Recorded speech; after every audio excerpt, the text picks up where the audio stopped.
Bonjour, nous parlons aujourd'hui du thème très important de la quantité d'énergie. La quantité d'énergie qui anime un système vivant.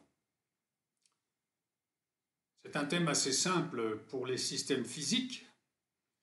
Par exemple, on a tous une petite règle qui nous indique le niveau de charge de notre batterie ou la jauge du réservoir d'essence dans notre voiture.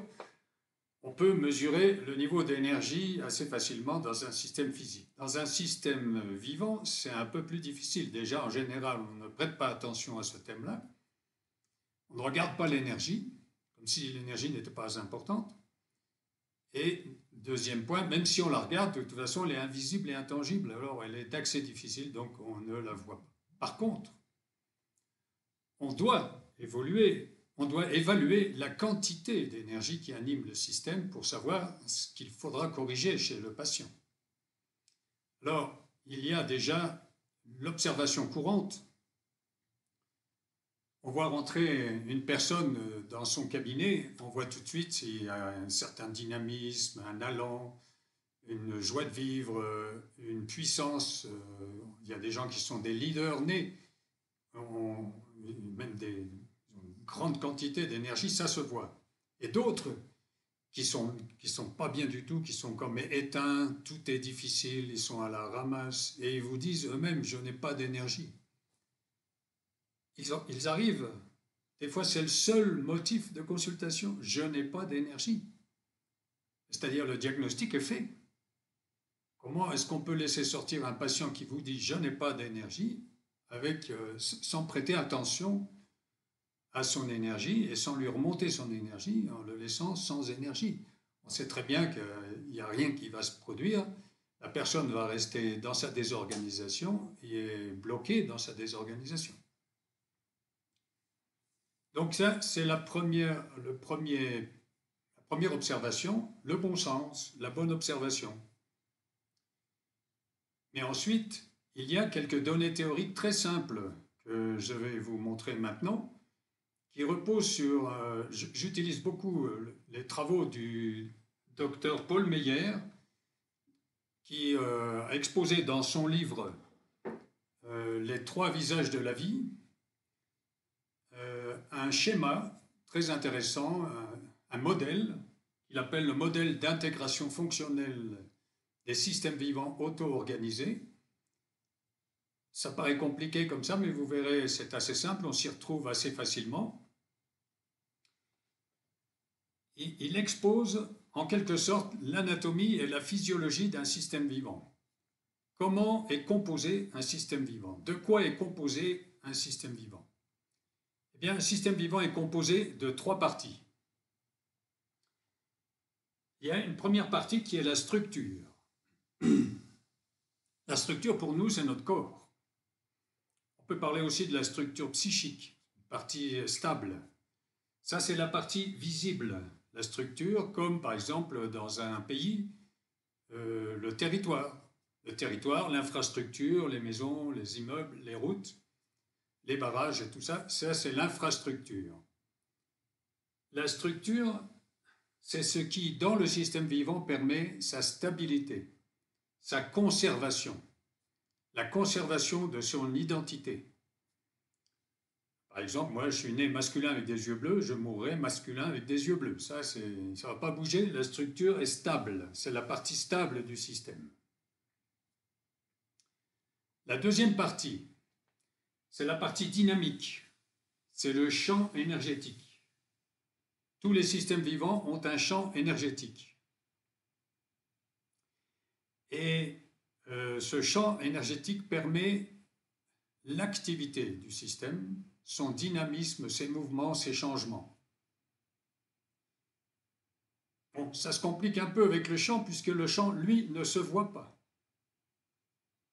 Un être vivant a cependant toujours un champ énergétique, un arbre a un champ énergétique, un animal a un champ énergétique, une société a un champ énergétique. Invisible, intangible, oui, mais il existe et il permet l'activité. Et si on voit chez le patient que l'activité est ralentie et c'est probablement que le champ est altéré. Donc on va veiller, on va faire attention à cette partie-là. La troisième partie, c'est l'organisation. Dans un système vivant, la troisième partie qu'il faut regarder, c'est son organisation.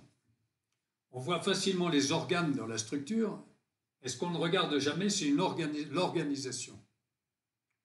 Et pourtant, on voit bien qu'il y a des gens qui sont complètement désorganisés, il y a des pays qui sont complètement désorganisés, ça se voit, et on ne regarde pas. Et on n'interprète pas, on en reste à la structure en général et aux organes. Il faut regarder l'organisation aussi. Dans le vivant, l'organisation, c'est une forme particulière d'organisation, ça s'appelle auto-organisation. Les systèmes vivants s'auto-organisent et s'auto-organisent bien dans certaines conditions que nous allons voir. L'organisation permet dans le système une autre fonction très importante, c'est l'adaptation. Pour qu'un système vivant survive, un individu par exemple survive dans une société, il doit s'adapter à cette société. Mais pour s'adapter, il doit s'organiser. S'il y a un problème dans l'organisation, la personne se désorganise, se désadapte, et alors là, trois parties, la structure, le champ et l'organisation. Trois fonctions, la conservation, l'activité et l'adaptation. Chaque partie reçoit une alimentation spécifique. La structure s'alimente de substances. Les substances, ce sont nos aliments, par exemple, mais aussi l'eau, l'air. Ce sont, en médecine, par exemple, les médicaments. Ce sont des substances. Et notre structure, pour se maintenir, a besoin de substances. Le champ énergétique, lui, ne s'alimente pas de substances, il s'alimente d'énergie. Quand on étudiait les entrées d'énergie, on a bien vu que les énergies se trouvent, il y a quatre sources se trouvent. La première, à l'intérieur de nous-mêmes, notre maître intérieur, à condition que nous soyons connectés avec notre maître intérieur. C'est pour cela que je parlais d'une pratique quotidienne de contact avec son maître intérieur pour s'enrichir en énergie, s'enrichir gratuitement, seulement avec un contact. La nature nous apporte des énergies, l'énergie des aliments, l'énergie du soleil, l'énergie de la petite promenade dans la forêt, l'énergie en marchant pieds nus, l'énergie de la mer, tout ce qui est vert, tout ce qui est... Voilà. On a vu ça dans les entrées. Et le médecin de l'énergie, lui, doit pouvoir recharger son patient. Il doit apporter des énergies pour renforcer le champ énergétique du patient. La troisième partie, l'organisation, elle aussi a son aliment spécifique, mais là, ce sont des informations. Les informations, une organisation s'alimente d'informations. Si les informations sont manquantes, le système ne peut pas s'organiser. Si les informations sont obsolètes, le système va tourner en rond. Si les informations sont toxiques, le système va se désorganiser, se détruire, se désadapter. Les informations, nous les avons aux mêmes sources. Ça, c'est l'énergie. Les sources d'information, c'est notre maître intérieur. La première, c'est notre maître intérieur qui nous passe des informations fondamentales sur notre être et sur notre vie, et qui nous permet de nous guider et d'évoluer vers notre réalisation.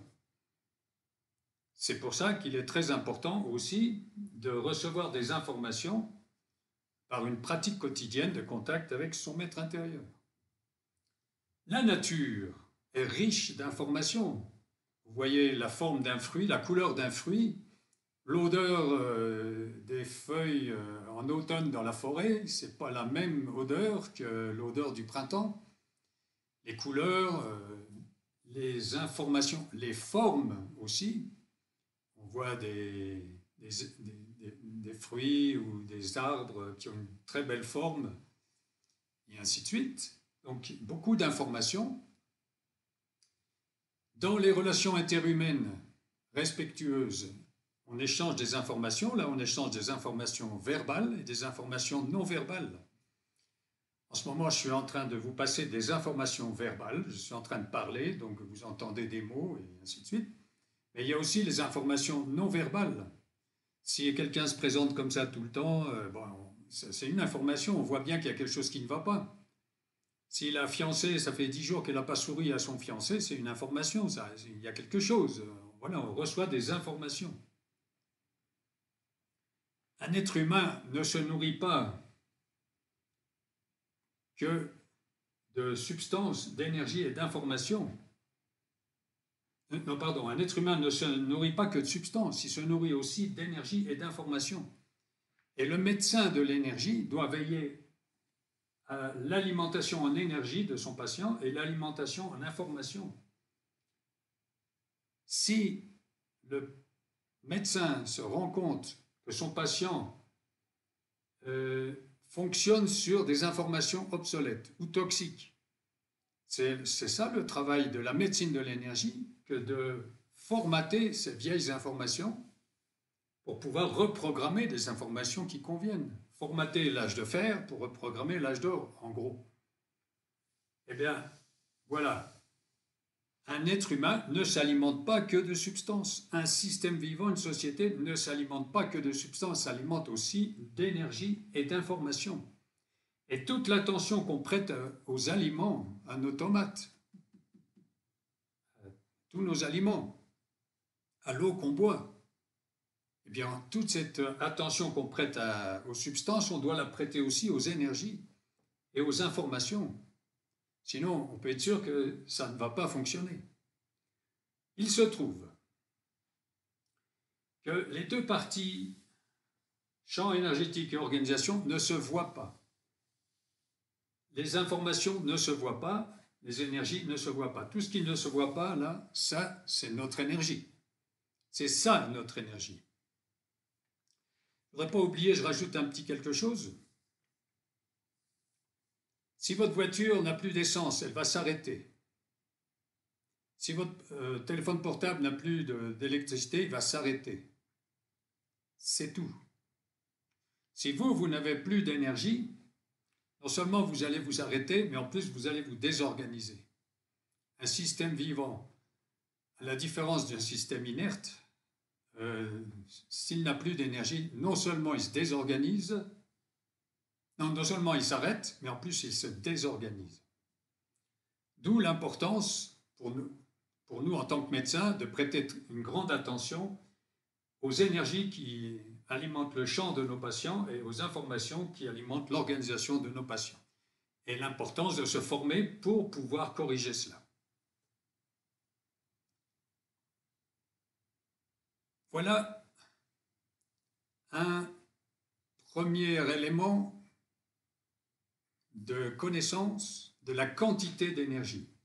C'est-à-dire, c'est le premier pas, une sorte d'anatomie, de physiologie du système vivant. Maintenant, dans une autre vidéo, je vous parlerai de comment déterminer les anomalies quantitatives de l'énergie, comment ça se manifeste en vous et dans la société, et ainsi de suite.